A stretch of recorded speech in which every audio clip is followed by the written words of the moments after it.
Assalamualaikum warahmatullahi wabarakatuh. Perkenalkan saya Nadia Rosaria dengan NPM 2023025002. Di sini saya akan membahas mengenai desain penelitian korelasional. Pada kesempatan kali ini saya akan membahas mengenai definisi, jenis desain, karakteristik, masalah etika potensial, langkah-langkah, dan evaluasi pada desain penelitian korelasional. Baik, pada pembahasan pertama yaitu definisi desain penelitian korelasional. Definisi menurut para ahli. Yang pertama yaitu menurut Creswell. Menurut Creswell, tahun 2008, penelitian desain korelasional adalah penelitian yang memberikan kesempatan bagi peneliti untuk memprediksi skor dan menjelaskan hubungan antar variabel. Lalu menurut Baharudin tahun 2018 menyatakan bahwa penelitian korelasi adalah suatu penelitian untuk mengetahui hubungan dan tingkat hubungan antara dua variabel atau lebih tanpa ada upaya untuk mempengaruhi variabel tersebut, sehingga tidak terdapat manipulasi variabel tidak seperti pada penelitian eksperimen. Lalu menurut Macmillan dan Schumacher pada tahun 2009 menyatakan bahwa adanya hubungan dan tingkat variabel pada penelitian korelasi penting, karena dengan mengetahui tingkat hubungan yang ada, peneliti akan dapat mengembangkannya sesuai dengan tujuan penelitian. Lalu menurut Guy tahun 2008 menyebutkan bahwa penelitian korelasi merupakan salah satu bagian penelitian ex post facto, karena biasanya peneliti tidak memanipulasi keadaan variabel yang ada dan langsung mencari keberadaan hubungan dan tingkat hubungan variabel yang direfleksikan dalam koefisien korelasi. Dari definisi menurut para ahli ini, maka dapat disimpulkan bahwa desain penelitian korelasional adalah penelitian yang dilakukan untuk memprediksi skor dan menjelaskan hubungan antara dua atau lebih variabel tanpa memanipulasi variabel tersebut. Lalu, menurut Baharudin, secara khusus tujuan penelitian korelasional itu ada tiga. Yang pertama, untuk mencari bukti terdapat tidaknya hubungan atau korelasi antar variabel. Setelah sudah diketahui ada hubungan, tujuan selanjutnya yaitu untuk melihat tingkat keseratan hubungan antara variabel, lalu untuk memperoleh kejelasan dan kepastian apakah hubungan tersebut berarti atau tidak berarti. Kemudian, kapan kita menggunakan desain penelitian korelasi? Ketika kita ingin meneliti hubungan dua atau lebih variabel untuk melihat mereka apakah mereka saling mempengaruhi atau tidak. Lalu ketika kita ingin mengetahui dan menerapkan pengetahuan statistik berdasarkan perhitungan statistik korelasi. Kemudian pembahasan yang kedua yaitu jenis desain korelasional. Jenis desain korelasional ini ada dua, yaitu jenis desain penelitian penjelas dan desain penelitian prediksi. Pada pembahasan yang pertama yaitu jenis desain penjelas. Jenis desain penjelas di sini yaitu desain korelasional di mana peneliti ingin mengetahui sejauh mana dua variabel atau lebih saling bervariasi atau perubahan variabel terjadi karena perubahan variabel yang lain. Tujuannya untuk apa? Tujuannya untuk menjelaskan hubungan antara dua atau lebih variabel. Nah, desain penelitian penjelas ini dalam jurnal dapat kita identifikasi, ada ciri-cirinya. Yang pertama yaitu para peneliti menghubungkan dua variabel atau lebih pada peneliti itu akan melaporkan uji statistiknya dan menyebutkan penggunaan beberapa variabel dalam jurnal. Pembaca di sini dapat menemukan variabel-variabel ini secara spesifik yang disebutkan dalam tujuan, rumusan masalah, atau tabel yang melaporkan prosedur statistik. Kemudian yang kedua, para peneliti mengumpulkan data pada satu titik waktu. Bukti untuk prosedur ini akan ditemukan dalam administrasi instrumen dalam satu periode bagi siswa. Nah, yang ketiga, peneliti menganalisis semua peserta sebagai satu kelompok. Dibanding dengan penelitian eksperimen yang melibatkan banyak kelompok atau kondisi perlakuan, peneliti mengumpulkan skor hanya dari satu kelompok dan tidak membagi kelompok ke dalam kategori. Tidak seperti penelitian eksperimen, semua tingkat informasi dari kelompok digunakan. Lalu ciri yang keempat, peneliti memperoleh setidaknya 2 skor untuk setiap individu dalam satu kelompok untuk setiap variabel. Dalam pembahasan metode, peneliti korelasional akan menyebutkan berapa skor yang dikumpulkan dari masing-masing peserta. Misalnya, penelitian tentang keterampilan berpikir kritis dan pemecahan masalah, maka akan ada 2 skor yang akan dikumpulkan, yaitu skor untuk keterampilan berpikir kritis dan skor pemecahan masalah untuk setiap individu. Lalu yang kelima, peneliti melaporkan penggunaan uji statistik korelasi atau perluasannya dalam analisis data. Inilah ciri dasar dari jenis penelitian ini. Sebagai tambahan, peneliti memasukkan laporan tentang kekuatan dan arah korelasi tes untuk memberikan informasi tambahan. Lalu yang keenam atau yang terakhir, peneliti membuat interpretasi atau menarik kesimpulan dari uji statistik. Penting untuk dicatat bahwa kesimpulan tidak menentukan kemungkinan sebab akibat atau kesimpulan kausal karena peneliti hanya dapat menggunakan kontrol statistik daripada kontrol yang lebih ketat untuk mengubah kondisi secara fisik. Nah, kemudian jenis desain penelitian yang kedua yaitu desain penelitian prediksi. Desain penelitian prediksi yaitu desain korelasional di mana peneliti berusaha mengantisipasi hasil dengan menggunakan variabel tertentu sebagai prediktor. Tujuannya untuk mengidentifikasi variabel yang akan memprediksi hasil atau kriteria.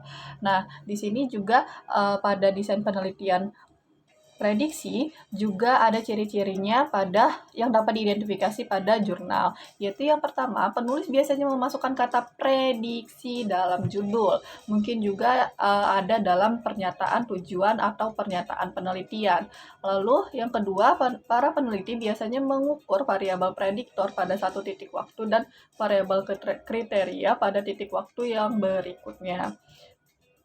Oleh karena itu, kita harus memeriksa sebuah penelitian untuk menentukan apakah para peneliti membangun dimensi waktu ke dalam desain. Lalu yang ketiga, penulis meramalkan atau memprediksi kinerja pada masa depan atau selanjutnya.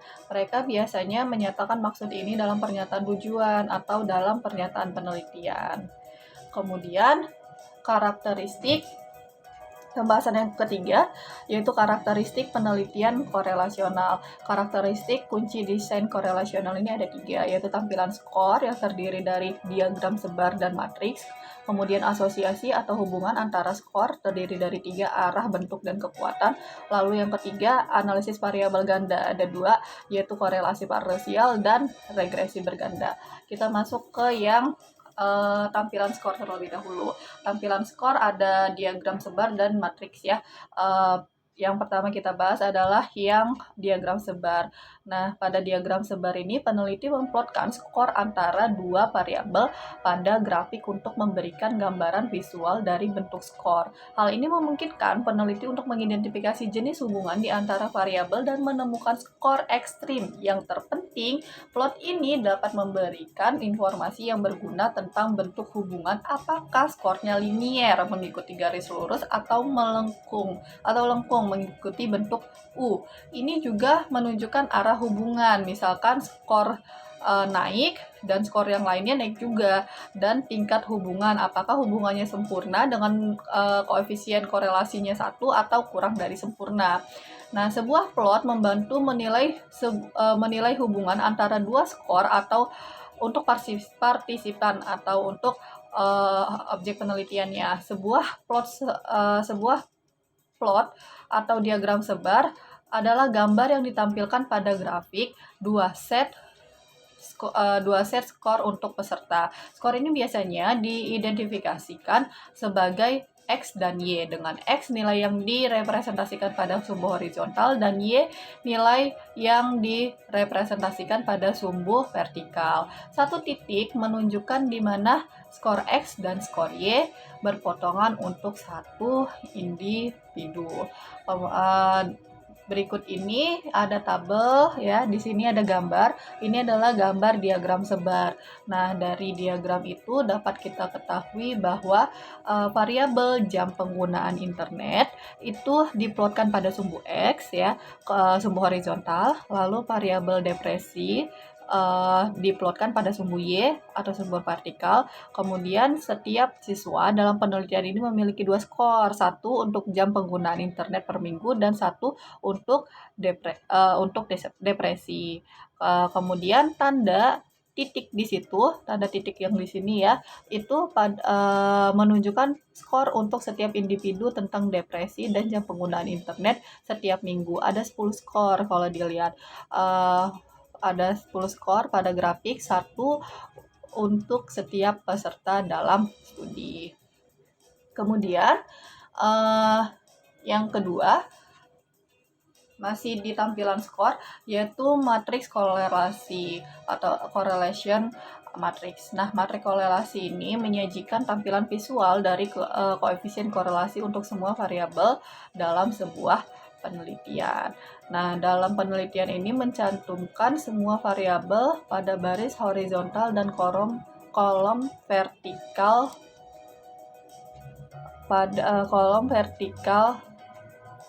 di tabel. Nah, berikut ini adalah contoh dari tampilan skornya. Kemudian, kriteria yang karakteristik yang kedua yaitu asosiasi hubungan antar skor. Nah, asosiasi tadi kan ada 3 ya, ada arah asosiasi, kemudian ada bentuk dan ada kekuatan. Nah, yang dibahas yang pertama yaitu arah asosiasi atau arah hubungan. Nah, di sini arahnya ada 2, ada korelasi positif dan korelasi negatif. Nah, korelasi positif ini ditunjukkan dengan koefisien korelasi sama dengan 1, titik-titik bergerak ke arah yang sama, yaitu ketika X meningkat, demikian juga Y-nya juga meningkat, atau jika X-nya menurun, begitu juga Y-nya juga menurun. Nah, kemudian dalam yang kedua, korelasi negatif itu ditunjukkan dengan koefisien korelasinya yang negatif juga, titik-titik bergerak ke arah yang berlawanan.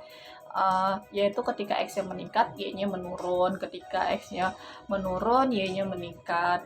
Nah, jika pada satu variabel tidak berhubungan dengan pola apapun pada variabel lain, maka tidak ada asosiasi yang linier. Kemudian, yang kedua yaitu bentuk asosiasi hubungan. Nah, ini adalah bentuk asosiasi hubungan, ada 5 ya.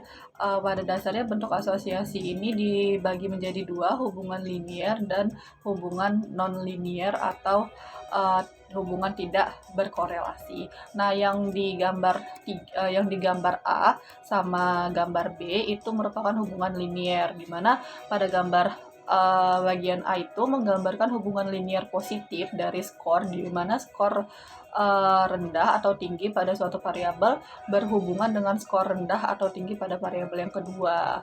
Kemudian pada yang gambar B itu menggambarkan hubungan linier negatif dari hasilnya, di mana skor rendah pada satu variabel berhubungan dengan skor tinggi pada variabel lainnya. Kemudian hubungan yang tidak berkorelasi dan non-linier itu pada gambar C sampai E. Nah, pada gambar C itu hubungan tidak berkorelasi. Dalam situasi ini, variabel tidak bergantung satu sama lain. Skor tertentu pada satu variabel tidak memprediksi atau memberitahukan kita informasi apapun tentang skor yang mungkin pada variabel lain. Lalu pada yang gambar C dan gambar D itu merupakan distribusi lengkung atau hubungan yang non-linier. Nah, di sini bisa dilihat bahwa hubungannya berbentuk U ya dalam skor. Kemudian ini menunjukkan peningkatan pada yang gambar D. Di situ ada peningkatan, kemudian datar, kemudian menurun. Nah, pada variabel Y, pada variabel di sumbu Y dengan peningkatan nilai-nilai variabel di sumbu X. Kemudian pada yang gambar E bisa dilihat di sini menunjukkan penurunan, turun, kemudian datar, lalu meningkat. Peningkatan variabel di sumbu Y dengan meningkatnya nilai-nilai variabel di sumbu X. Kemudian, koefisien korelasi juga berguna untuk mendeskripsikan dan mengukur hubungan antara dua variabel jika keterkaitannya linier. Kalau koefisien korelasi untuk data non-linier dan untuk jenis data yang lain diukur pada skala kategorikal, urutan peringkat menggunakan koefisien Spearman-Rho atau RS. Kemudian, yang selanjutnya yaitu kekuatan asosiasi atau kekuatan hubungan.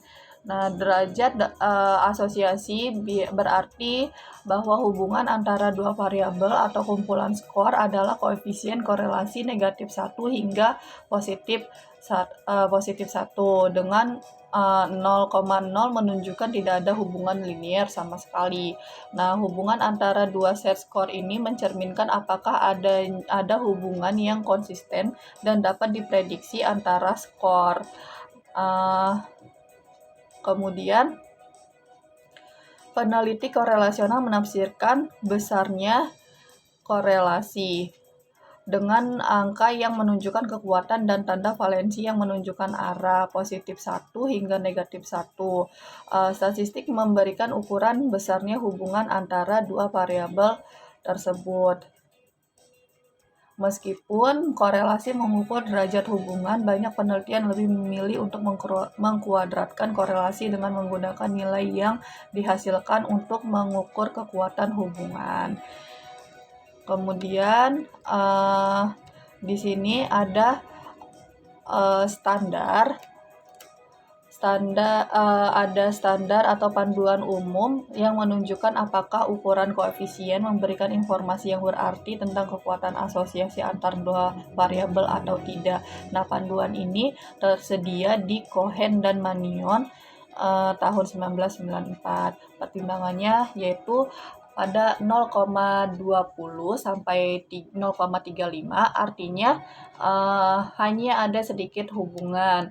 Hubungan ini mungkin sedikit signifikan secara statistik untuk 100 atau lebih peserta. Ukuran koefisien ini mungkin berharga untuk mengeksplorasi interkoneksi variabel, tetapi nilainya kecil dalam suatu prediksi.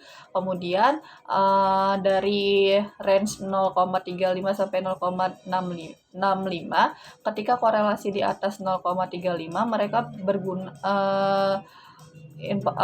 korelasi ini berguna untuk prediksi yang terbatas. Mereka prediksi ini adalah nilai khas yang digunakan untuk mengidentifikasi keanggotaan variabel dalam prosedur statistik analisis faktor.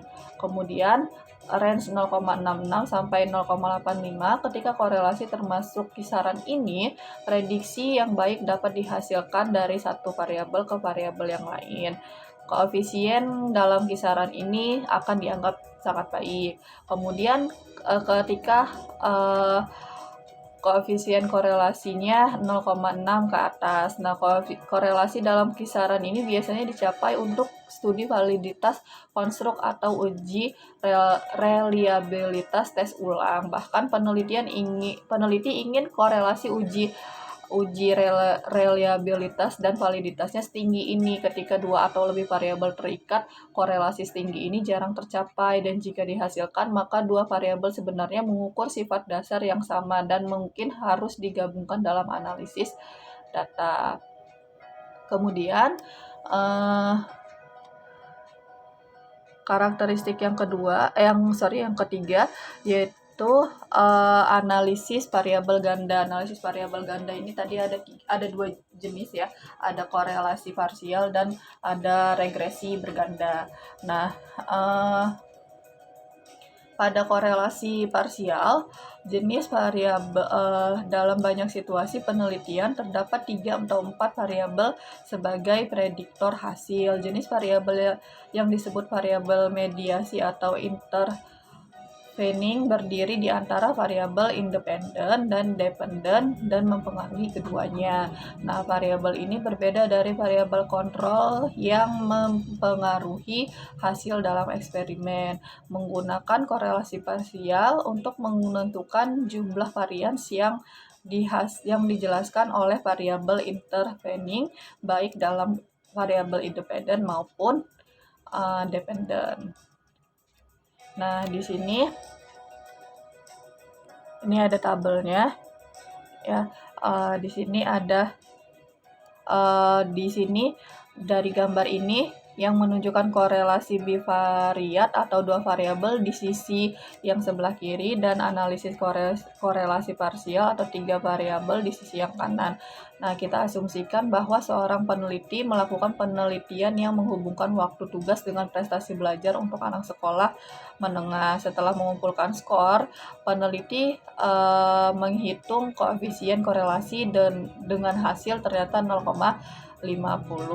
Nah, dari gambar itu menunjukkan hubungan ini serta R kuadrat atau proporsi varian bersama antara dua variabel. Namun situasinya lebih rumit. Ternyata motivasi siswa, variabel ketiga juga dapat mempengaruhi waktu siswa dan mengerjakan tugas serta prestasi mereka di kelas. Peneliti mengidentifikasi variabel ketiga ini berdasarkan tinjauan pustaka dan studi tentang teori-teori masa lalu yang telah menunjukkan faktor-faktor yang mungkin mempengaruhi prestasi siswa. Dalam perancangan, motivasi perlu dihilangkan agar hubungan antara waktu tugas dan prestasi bisa lebih jelas ditentukan. Analisis statistik korelasi parsial digunakan untuk menghilangkan varian bersama dalam waktu tugas dan pencapaian berdasarkan motivasi. Nah, perhitungan matematis untuk koefisien ini terdapat pada buku statistik. Kemudian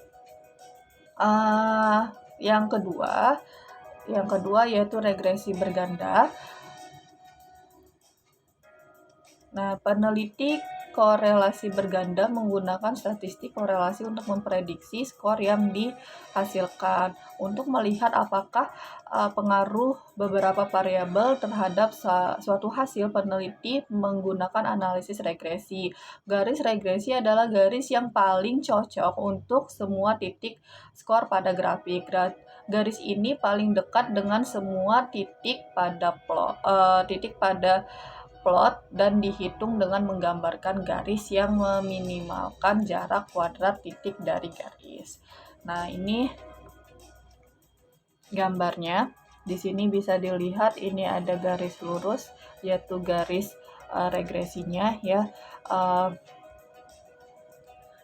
Dari gambar ini menunjukkan hubungan antara jam penggunaan internet ya. Di sini hours of internet use per week. Kemudian ada depression score-nya juga. Di situ menunjukkan dari tabel itu kita bisa lihat bahwa hubungan antara jam penggunaan internet per minggu dan skor depresi untuk siswa menengah itu bisa dilihat lebih detail tentang garis regresi lebih detail tentang garis regresinya.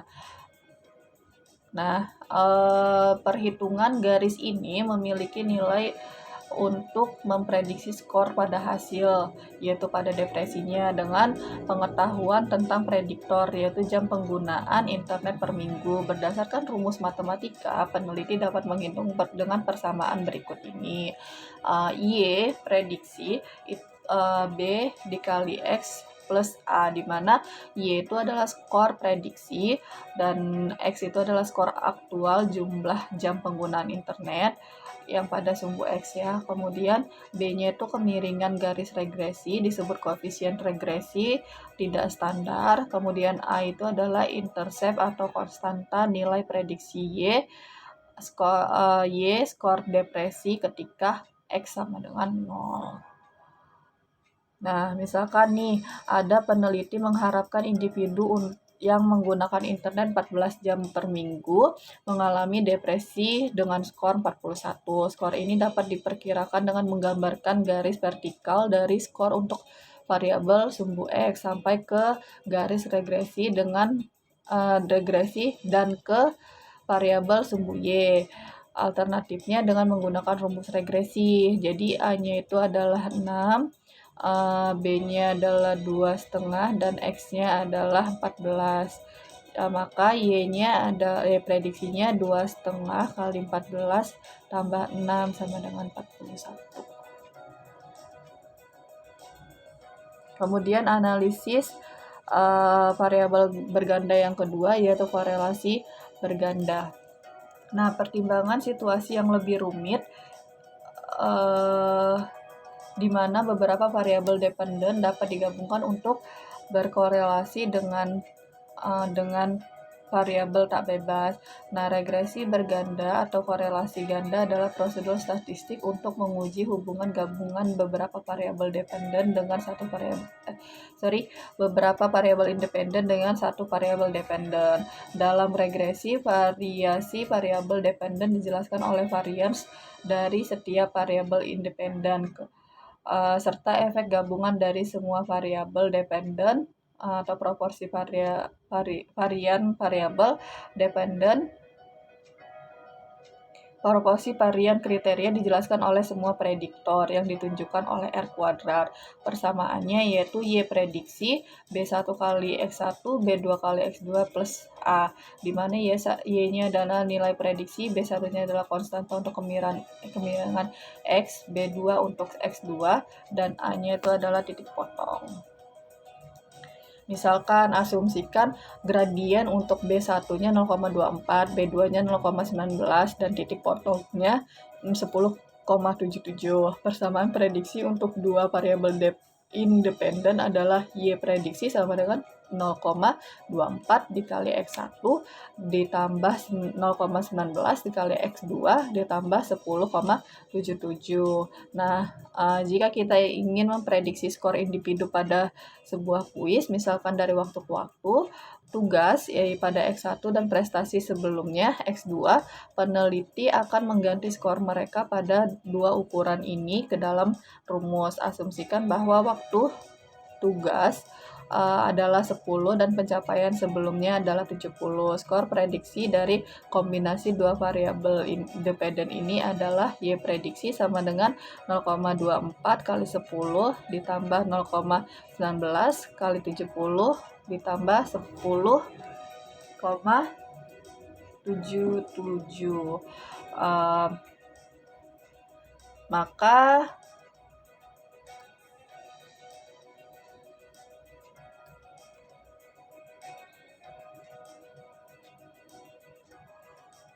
kemudian pada pembahasan selanjutnya atau pembahasan yang keempat, potensial masalah etis pada penelitian korelasional.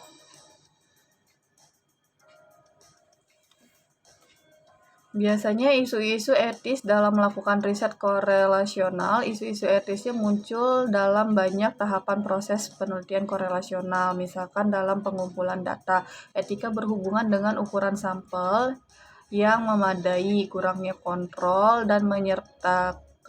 dan penyertaan sebanyak mungkin prediktor.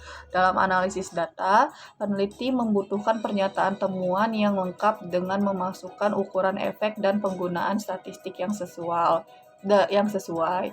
Dalam pencatatan dan penyajian studi, penulisan harus mencakup pernyataan tentang hubungan daripada sebab akibat, kesediaan untuk berbagi data, dan penerbitan di outlet ilmiah. Kemudian pembahasan selanjutnya, langkah-langkah dalam melakukan penelitian korelasi. Langkah-langkah ini yang pertama,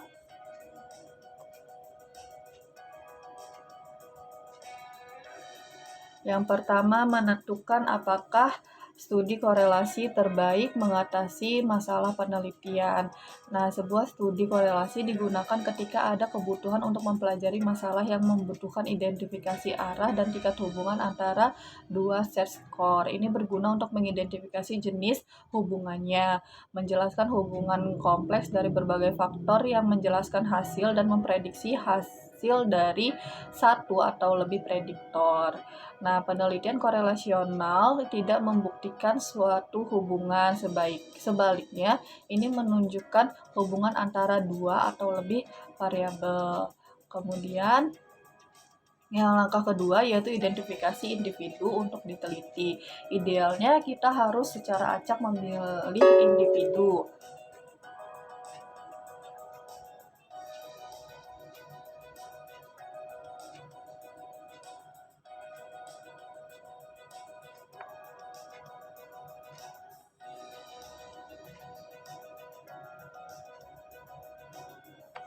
Langkah yang kedua yaitu identifikasi individu untuk diteliti. Idealnya kita harus secara acak memilih individu untuk menggeneralisasikan hasil pada populasi dan meminta izin untuk mengumpulkan data dari otoritas yang bertanggung jawab, dari dewan, dari guru atau dari kepala sekolah. Nah, grup harus memiliki ukuran yang memadai untuk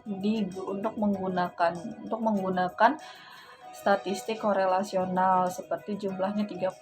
Ukuran yang lebih besar berkontribusi pada varian kesalahan dengan sedikit klaim terwakilkan yang lebih baik. Kemudian langkah ketiga yaitu identifikasi dua atau lebih ukuran untuk setiap individu dalam studi. Karena ide dasar penelitian korelasional adalah membandingkan partisipan dalam kelompok tunggal pada kedua karakteristik atau lebih, ukuran variabel dalam pertanyaan penelitian perlu diidentifikasi. Misalkan penelusuran literatur dari studi sebelumnya, dan instrumen yang mengukur variabel perlu diidentifikasi. Idealnya instrumen ini harus memiliki validasi dan reliabilitas yang terbukti. Kita bisa mendapatkan izin dari penerbit atau penulis untuk menggunakan instrumen. Biasanya satu variabel diukur pada setiap instrumen, tetapi satu instrumen mungkin berisi kedua variabel yang dikorelasikan dalam penelitian.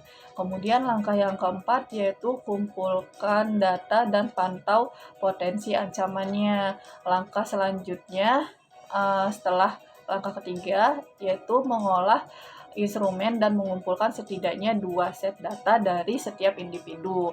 Desain penelitian sebenarnya cukup sederhana sebagai presentasi visual. 2 skor data dikumpulkan untuk masing-masing individu sehingga diperoleh skor dari masing-masing orang dalam penelitian.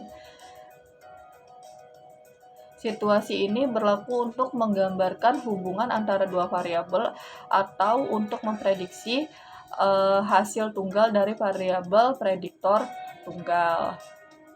Kemudian langkah yang kelima yaitu menganalisis data dan mewakili hasil. Tujuan dari penelitian korelasional ini adalah untuk mendeskripsikan tingkat hubungan antara dua variabel atau lebih kan tadi. Nah, peneliti itu mencari pola tanggapan dan menggunakan prosedur statistik untuk menentukan kekuatan hubungan serta arahnya. Hubungan yang signifikan secara statistik jika ditemukan tidak menyiratkan sebab akibat, tetapi hanya hubungan antara variabel.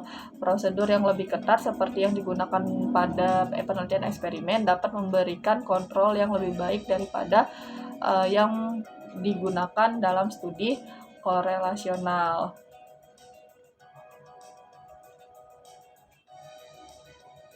Kemudian langkah yang selanjutnya atau langkah yang terakhir menafsirkan hasilnya. Langkah terakhir dalam melakukan studi penelitian korelasional ini adalah menafsirkan makna dari hasil.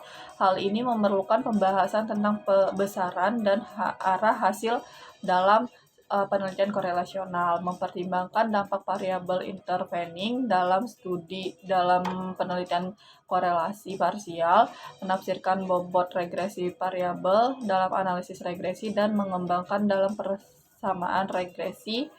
persamaan prediksi untuk digunakan dalam studi prediksi. Dalam semua langkah ini, perhatian keseluruhan adalah apakah data Anda mendukung teori, hipotesis, atau pertanyaan. Selanjutnya, peneliti mempertimbangkan apakah hasil tersebut mengkonfirmasi atau tidak mengkonfirmasi temuan dari penelitian lain. Juga refleksi dibuat tentang apakah beberapa ancaman yang dibahas di atas mungkin lebih berkontribusi pada koefisien yang salah dan langkah-langkah yang mungkin diambil oleh peneliti di masa mendatang untuk mengatasi masalah ini.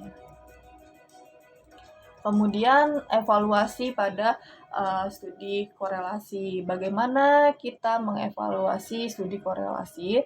Untuk mengevaluasi dan menilai kualitas suatu penelitian korelasional yang baik, penulis mempertimbangkan yang pertama ukuran sampel yang memadai untuk pengujian hipotesis, tampilan hasil korelasional dalam matriks dan grafik, interpretasi tentang arah dan besarnya hubungan antara dua atau lebih variabel, kemudian penilaian besarnya hubungan berdasarkan koefisien determinasi nilai P, ukuran efek atau ukuran koefisiennya.